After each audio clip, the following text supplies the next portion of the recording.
A house is made of wood and stone, but only love can make a home.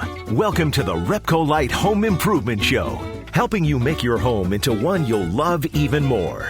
On News Radio Wood 1300 and 106.9 FM. Well, good morning, everybody. Happy Saturday. Haley, happy Saturday. Happy Saturday, Dan. Yeah, it's Father's Day weekend.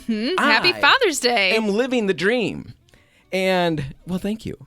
I was too busy you're welcome. Preparing what I was going to say that I didn't even realize what you had said. But, yes, Father's Day weekend. Hopefully you've made plans with Dad and you've got all kinds of stuff set. Hanson children, hopefully you have presents galore all lined up and ready for me. I like to unwrap starting with the least exciting and then work my way up to the one that makes me kind of bite my palm because I'm so excited. Bite your palm. You know, Wow. like Lenny from Laverne and Shirley. Is that too old for you? Did I just date myself? You did. A lot of people out there know what I'm talking about. Anyway, yeah, Hanson children, that's what I'm looking for. You know, honestly, I don't know. They're probably not going to hear this. I'm joking about the presents. Presents aren't a big deal. Well, you did ask for one specifically. I know. I am joking when I say presents aren't a big deal. I want to find the balance. They are a big deal, but they're not as big a deal as I've made them to be. Right. Right? It's not all about the presents. It's a lot of it, though, is about the presents. But yes, there is something that I asked for. The kids were talking about that about a week or two ago. What would you want for Father's Day? And of course, what did I say? I don't want anything. Right? Of course. Just knowing you love me is enough. But if you do want to buy me something. Nice. I know. And do you know what I asked for? You do. Yeah. Is that not the So dumbest funny. request? I asked for, what do you even call it? A dustpan on a stick. Yeah, like guess they would use in Like at an amusement park. a restaurant. Or a restaurant. Or... I have a dustpan on a stick, and it's a little warped. So every time I'm sweeping, Oh, it goes all right the under. dirt and dust goes right under the middle of it. So I asked for one with a nice little rubber end on it. And I thought, you know, that's pretty nice. And I have kicked myself for 2 weeks. There's better things. But they ran out and I think bought one right off the bat, which I'll be very happy with. Yes. It's very practical. No, it's extremely practical. I was impressed that you had one of those to start with, That is honestly. true. I do know cleaning. If you want to know about cleaning, you just ask me. Okay. I live to clean. You live to clean. Right. Well, then this is a great Father's Day present for I you. am so excited. Now if I don't get that, because they have joked that they haven't gotten me anything, but we'll find out. I'm sure that's a joke. But anyway, it is Father's Day weekend. We've got all kinds of stuff planned for the show today. But before we get into all of those things, well, I guess we can tell them what we're talking about. Yeah, we're going to talk about super fun stuff. Super fun stuff. And unexpected history. Yeah, that's enough, right? Yeah. Because if we tell them what those things are, You're not going to think it's cool. we're going to lose them because it's not going to sound as It's cool. really cool, but if we say it, you're not going to think so. Yeah. So we won't talk about that. So let's talk about fathers, and then we'll get into our topic because it is Father's Day. And I do want to honor my dad. And you have a fun story. I have several because my dad is a lot of fun, and he was always a lot of fun growing up. I mean, we never knew what he was going to do next, right? So when I think about all the things that he's done, because I've been trying to prepare for this one, thinking of dad stories. Yeah. Because I've got a lot. But I don't want to embarrass him either because he had no scruples when it came to what he would do to be funny. It didn't faze him at all. So maybe nothing would embarrass him. But a couple of things. He's taught me so much. But one of the things that I guess is worth talking about here is just that he's taught me the value of having fun all the time. Yes. Now, it gets old, but still, overall, it's a really, really positive thing. And, Dad never took himself crazy seriously.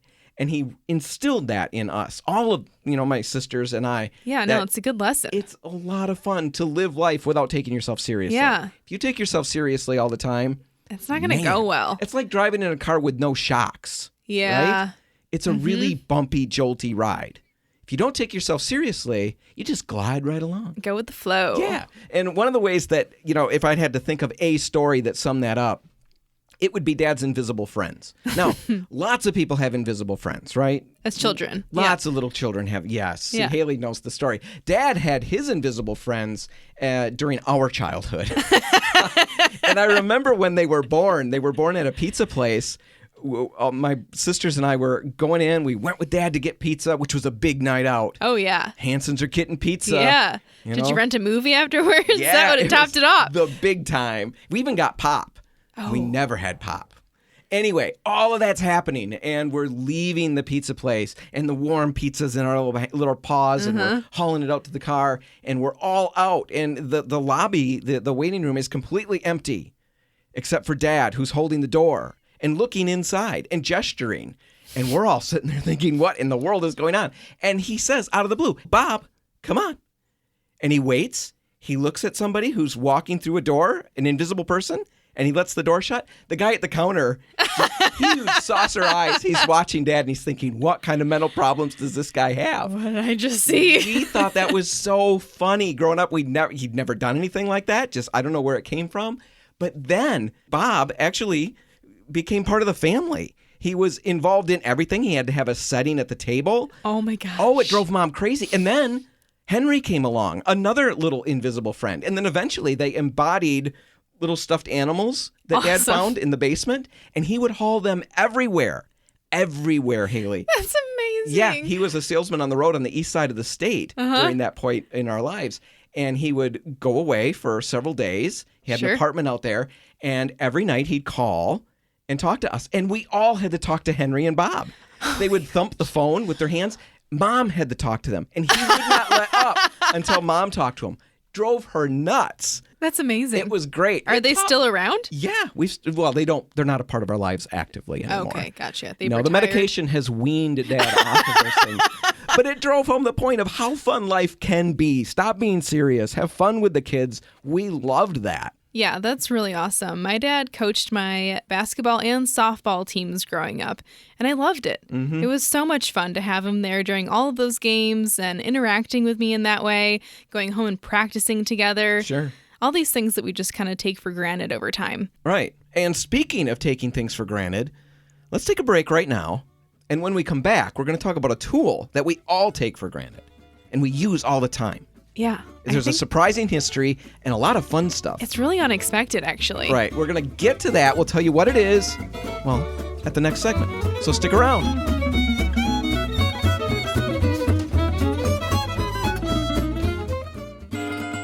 Helping you turn your house into your dream home. This is the RepcoLite Home Improvement Show, presented by Benjamin Moore on News Radio Wood 1300 and 106.9 FM. Well, Haley, there are all kinds of tools that we take for granted. We don't even think about where they came from. We just use them. And most of the time, if you're children, you don't even put them back where they belong. You just use them and leave them there and never give a second thought to it. Now, we have talked about a bunch of them before. We've talked about hammers and saws and duct tape, and we've dug into the interesting history behind them. And I came up with another one. You did. I was excited about it. It's a really good one. And even though I thought it was a really lousy idea at the beginning, I didn't. I'm joking. But I wasn't wowed by it. Because it sounds really ordinary because we take it for granted. It's the ladder. Something we need and depend on all the time. And the shorter you are, the more you need it. Yeah, you really need them, Dan. I do. So you should really appreciate the ladder. You are not any taller. No, I know. Yeah, we both need them and reaching ones, but we'll get those in another episode. But these have been around since 10,000 BC. At least.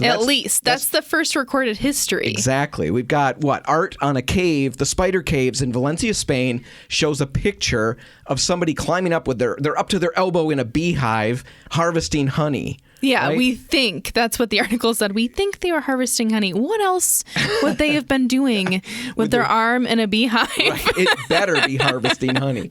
But either way, that particular picture shows a ladder being used. Now, it's kind of a rope ladder. They think it was probably made out of grass or something like that.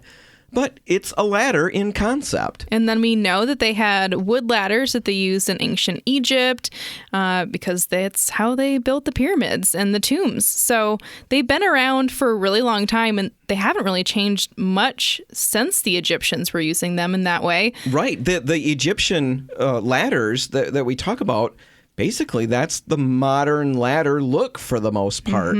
And that's the way it was for a very long time. And we know that the pharaohs and all those, they were using them in Egypt. But we know that they became more common shortly after that. And people everywhere started using them. And we know that because of a very interesting reference. There's a game that we're all familiar with. Chutes and Ladders. Chutes and Ladders. How old is that? We all figure it's probably from the 40s or something like that. It goes back where? to the 2nd or 3rd century BC. BC? In India. It was snakes and ladders originally. I don't love this game, I'll be honest. It's a little harsh, and maybe that's why. Wait, whoa. You have a hard time with chutes and ladders? That's harsh? That game definitely made me cry. Yeah. It wasn't a fun one. I mean, it's fun, but I don't know. Well, it's old. Maybe that's the problem. I think how it is with old things. Right? No, anyway, chutes and ladders. It's a game that goes back, you said, 2nd century BC. Yeah. It was already something in pop culture at that point. Yeah, and it didn't really change much until about 1862 when Henry H. Balsley invented the folding ladder, the folding step ladder. Now, there were step ladders just prior to that. There's evidence of that, but he holds the patent for the folding step ladder. He basically threw 2 ladders together and put a hinge on it, and suddenly you've got something that's incredibly easy to store. It's portable, and he also changed the steps, right, the rungs. Hence the step ladder, because now they're flat and easy to just climb up. Before, it was always that round rung. Mm-hmm. So that was a big advancement, 1862. Another huge advancement comes in 1867, and it's Henry Marcus Quackenbush. Yeah, I always pause on that last name. It's a great last name, Quackenbush. He invented the extension ladder at the age of 16. Yeah. I wasn't inventing at the age 16. No, I don't even know if I was impressive. driving. All the cool kids were. In fact, pretty much everybody was. Yeah. I was a late bloomer. That's been my thing. If Were I you would ever afraid get a of tattoo, driving? which Mom says I can't, so I won't. But if I did, it would say late bloomer. I am still peaking. I'm waiting to peak. I like it. Fine wine. Yes, I'm like a fine wine. I'm just aging. Yes, exactly. Anyway, Henry Quackenbush, he's 16. He's a mover and a shaker. He's probably got girlfriends. He's probably driving, and he's inventing the extension ladder. Think about that. And think about the fact that we've had 2 major advancements in the ladder within 5 years. Up until that point, they were pretty much the same. It's kind of incredible to think about. Thousands and thousands of years, and then boom, all these changes. Yeah. The next big advancement comes about 60-some years later in 1930, Yep. and that's the introduction of the aluminum ladder. Yeah, the aluminum extension ladder. And it's because Norwegian firefighters decided they were too tired to lug those heavy wooden extension ladders around. Well, you're throwing a lot of shade there. Is that what the kids say now? Yeah. Did I use that correctly? You did. That is like the first time ever. Anyway, you're throwing a lot of shade, but extension ladders, wood they're ladders, really heavy. Crazy heavy. I don't move them. I watch other people move them. So the Norwegian firefighters kind of were crabbing about that. Hey, this is too much. We're not sure if we want to get to that floor or not. Maybe we can do something different. I'm sure that's not how it went, but overall. Well, Sam Corbis took on the job, though, and he creates the first aluminum. Was he from Norway? Where was he from? Corbis. No, he's from the U.S. Oh, he's from the U.S. Yeah. So he takes the job on and comes up with the aluminum extension ladder. And so that's the first time we see a lightweight ladder being used. And from there, it kind of takes off. Now, all the firefighters want these lightweight aluminum extension ladders, and companies are being made just to support these firefighters, which is pretty cool. Yeah. And yeah, the aluminum extension ladder, that's probably what most of us have sitting around. Mm-hmm. Easy to lug around. And we can thank Sam Corbis and the Norwegian firefighters for getting that started in the 30s. One other big advancement that kind of happened in about the 80s, 82, I think it was. Right. And this was surprising. Yeah. It was the attic ladder. You know, the little thing that you pull the rope down in the garage or whatever, and the ladder folds down. I really can't believe it took that long to make that. Yeah, I know. The 80s. I know. A lot of good things happened in the 80s. That's one of them. That's the history. No. But there's some fun stuff we could get into. Or we could go safety stuff. We could talk about safety stuff, or we could talk about... Let's save the safety stuff. We'll do that in a future episode. We've only got a little bit of time. So you just want to do fun stuff today? Yeah. All right. And it is fun. It is fun. It's the superstitious stuff that's tied with ladders. And we all know, you know, when you think about, there's a handful of things that we think about, and whether you're superstitious or not, you know that there's certain things that a great big group of people think are don't break a things mirror. to avoid. Breaking mirrors, black cats, cat. Friday the 13th. That's always a big one. And walking under ladders. Walking under a ladder. And Haley brought that up when you pitched this topic, and you said, why is that a problem? And of course, as is my way, I said, oh, that's simple. It's just, and then I had nothing. And I realized very quickly, I got nothing. I don't have any idea why that's a big deal. And so you dug into it and you found a couple of things. Where does this go back to? Well, no, the superstition is almost as long as they were being used for. It was back in ancient Egypt. They decided to put these ladders in the tombs that they were building with the ladders as a way for that person to get to the afterlife. It was going to make it easy for them to get out of the tomb. But if you walked under the ladder, you were kind of interrupting their journey to the afterlife. So that was bad luck. Yeah. So doing that was a big deal. And then you mentioned that in later years. Yeah, Christianity. Right, because the ladders, they were leaned up against walls at that point in time. And that naturally creates a triangle. A triangle, or at least something very close to a triangle. And of course, the triangle is a symbol for the Trinity. Mm-hmm. And walking underneath that ladder was like, you said the language they used was breaking the Trinity. Breaking the Holy Trinity. That's a big deal. And that might be why the offense is so great. It's between 7 and 40 years that the bad luck is supposed to last. Right. So that's where some of these superstitions come from. And I'm sure there's more. Oh, yeah, I'm sure. But we decided there's one last important thing that we can't talk about the superstition side of things without giving everybody the answer as to how to avoid it. Because while the superstition is kind of funny to think about where that came from, how to undo it is even better. My gosh. So we got good. A number of ways. We've got a couple minutes to go through them, and you're going to want to take notes because, I mean, I don't know how many times I walked under a ladder ever since we started writing this topic down. But anyway, here are some things you can do. First off, it's pretty straightforward. The first one is really easy. If you walk under, you walk back out backwards. Just go in reverse. Right, you can't turn around. Because that's going to make it just as bad. Or maybe worse. I don't know. We should consult. Probably worse. But if you walk backwards, you can undo perhaps. And if you make a wish on your way out, maybe that's even better.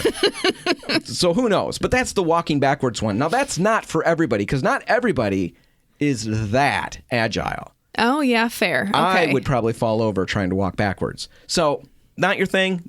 Don't worry. We got you covered. You can always put your thumb between your index and middle finger while walking under the ladder. So basically, you're doing the I got your nose thing. Oh, yeah, we do that to little kids. Mm-hmm. If you do that I got your nose thing as you're walking under the ladder, cancels you're it out. Good to go. Wow. All right. And maybe both hands if you're really worried. Well, if it's a big ladder or if you're really worried, both hands would be great. The other thing you can do is cross your fingers and wait for a dog to come by. Yeah, you got to wait for the dog. That's really important. If you just cross your fingers and go under the ladder and come out on the other side and uncross them without seeing a dog, no, you just screwed it all up. Yeah. So you've got to keep them crossed until you see a dog. We're not technically sure what kind of dog. Probably a big one. Bigger's better. Bigger is better. And, a pure breed is good. If it's mangy, maybe keep looking. Who knows? But maybe let's say finger crossing isn't your thing. If you like spitting, we've got some answers for you because you can get rid of the bad luck by spitting 3 times through the rungs. I don't know if I would be good at that, actually. Well, you might spit on the rung and cause a slip hazard for somebody. Right, exactly. Okay, well, let's say you don't want to spit through the rungs. One last one you can try is as you're walking through, and this one sounds really good, super solid. I'm sure this one's going to work. As you're walking through, you notice you're under a ladder. Oh, no, what do? You spit on your shoe, and then you don't look at it. Don't look at the spittle on your shoe until it's dried. So you're going to need a helper. Yeah, well, that's logical. Yeah, just get a little kid somewhere, have them check out your shoe. If the spittle's dry, you're good to go. That's probably the best one, most effective. I think so, too. We're going to put a link in the show notes so you can check these out. Isn't folklore and superstition fun? Yeah. Crazy stuff. I love it. All right, we're going to take a break, and when we come back, we're going to dig into the wild, wild world of masking tape. That's all coming up next. Stay tuned.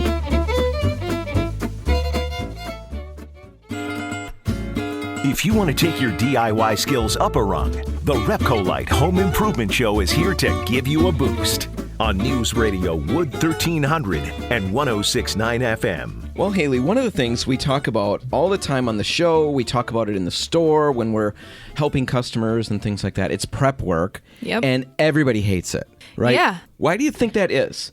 Because we just want to get to painting one. Like, the job is painting to us. We just want to start rolling the paint on because that feels like what we're doing. Well, I think, and it's fun because you're changing the color. That's where something is happening. Because even priming isn't very much fun. Right. Yeah, it's just not as visually gratifying, I guess, and it doesn't feel as productive because we don't see the results as much necessarily. And like, I think we can't it's like see the clean wall. I don't know. Well, definitely that. And I think it's like you were implying in our minds, a paint project is Painting. priming and painting, right? And we can live with that.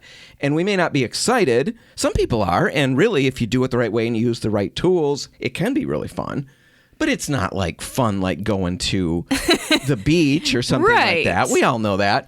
But we're not thinking that all this other stuff, the prep work, is even part of the project. That doesn't play into our minds. Yes. And so when we have to do it, it honestly feels like we're doing busy work. It's like extra work tacked on. Slowing me down from the project. But the big thing is, and we say it all the time, and we say it because it's so true and so important, is that the prep work is...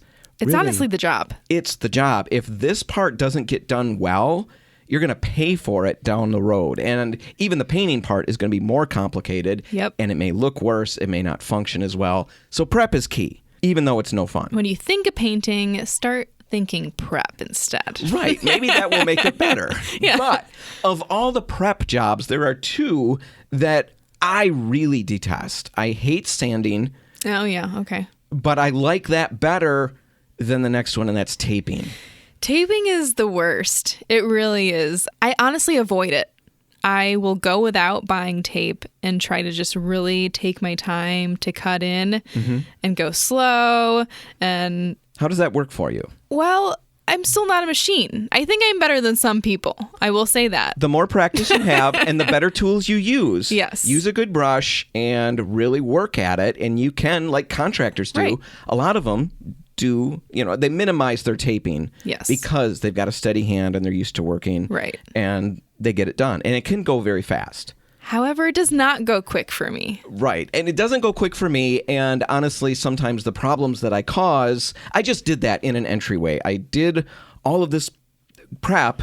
I knew I had to do that. But when it came to the taping, I thought I'm going to skip it and just work my way around carefully. And the amount of extra work I made for myself, just because... and stress, honestly. Stress. The room was tiny. It was hard to do what I wanted to do with the brush, and I just couldn't do it. And halfway through, I realized I should have just taped it. It would have been faster. Now, here's the rub when it comes to tape.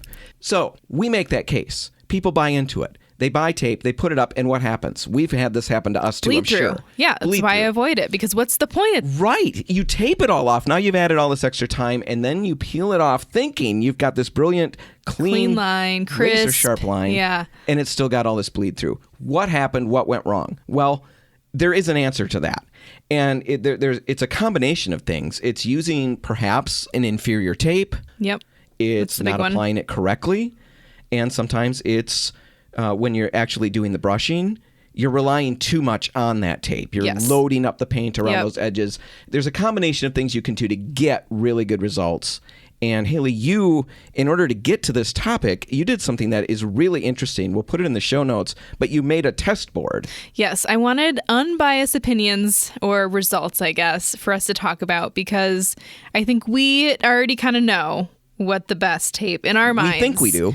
is going to be. But I wanted to put that to the test. I don't want to just pretend like we know the answers. I really want results to talk about here.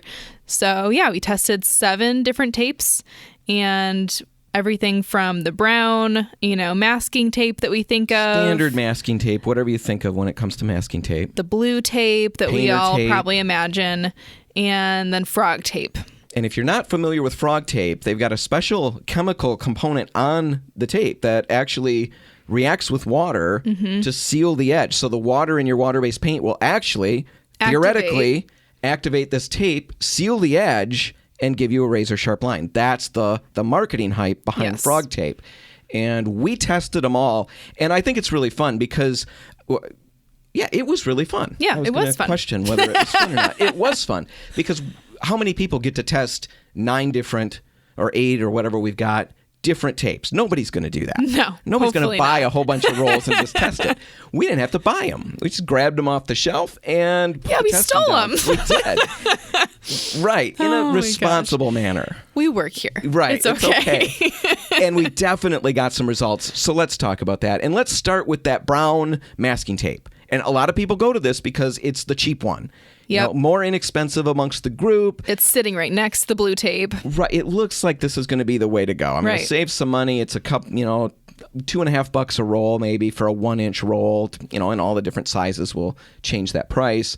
But we go to that because I do it too. We all try to save money on a project. Sure. And we don't always think through the ratios or the proportions of things. Yes. For example, I buy a roll of tape and I'm saving $2 because I went to this cheaper roll. I don't stop and think, wait a minute, I only needed the one roll of tape. Mm-hmm. So I literally used this inferior product just to save $2.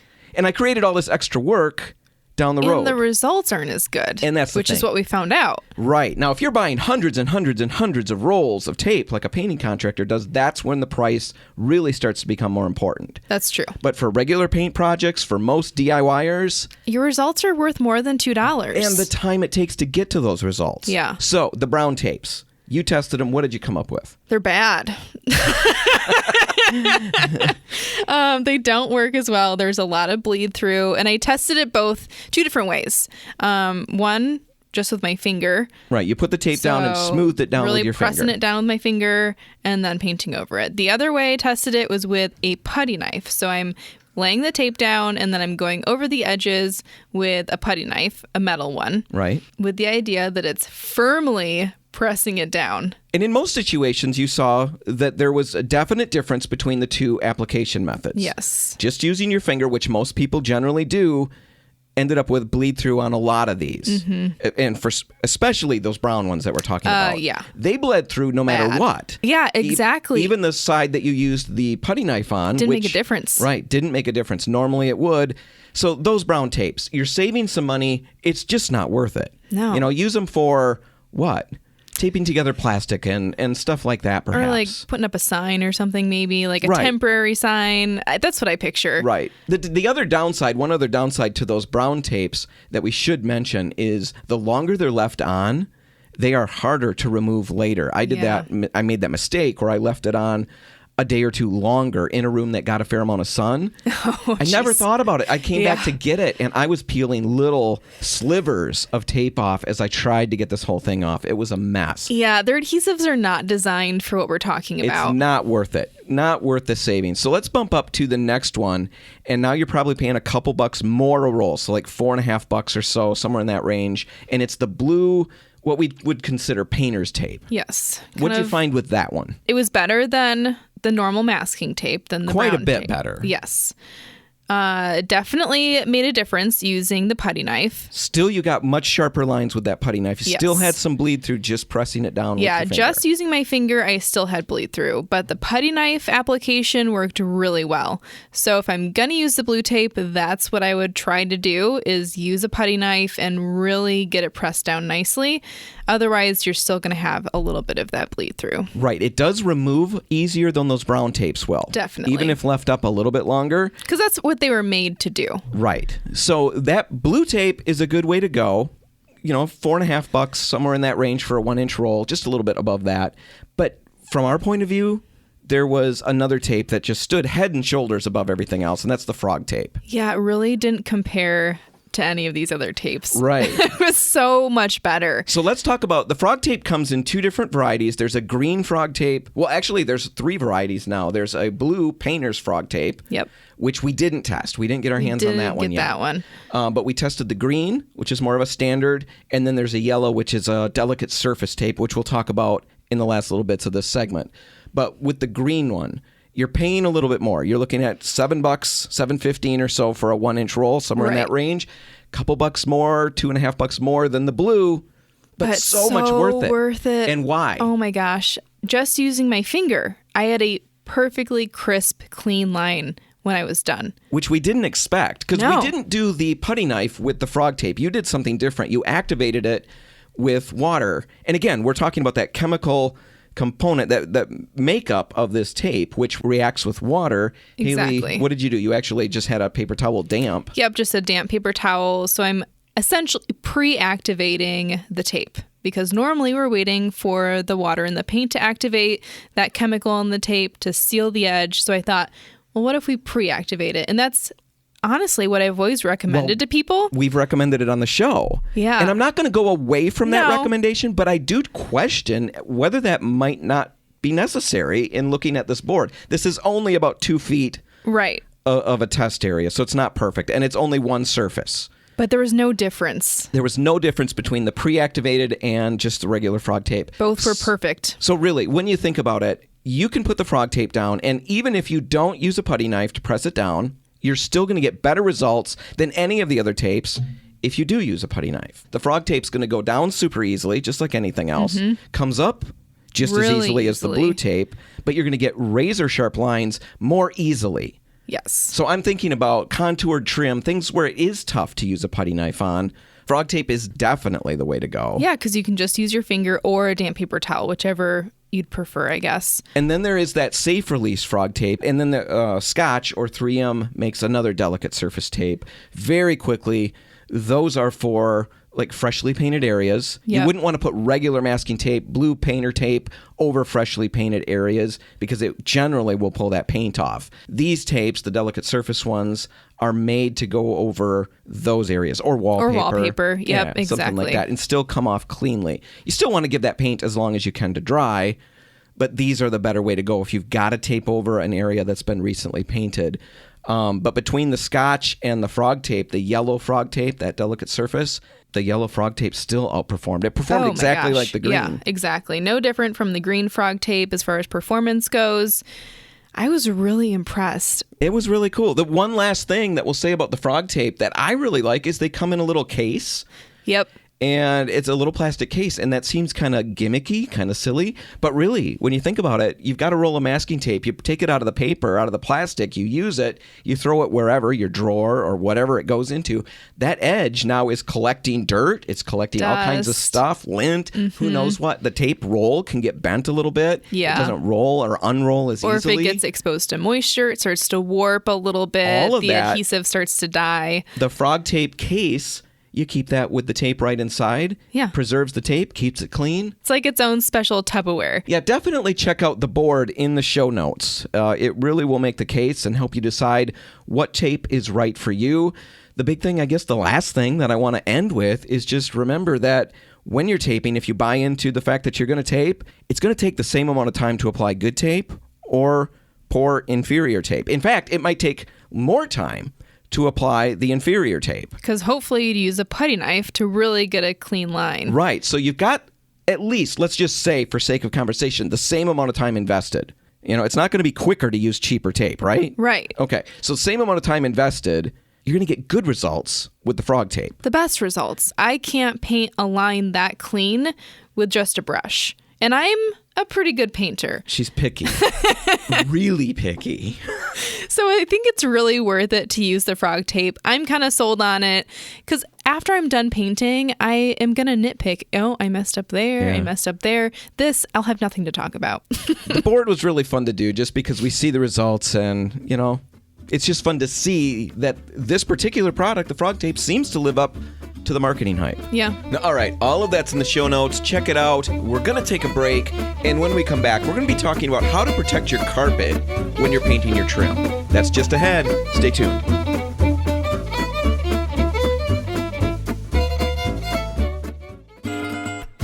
If you want to take your DIY skills up a rung, the RepcoLite Home Improvement Show is here to give you a boost.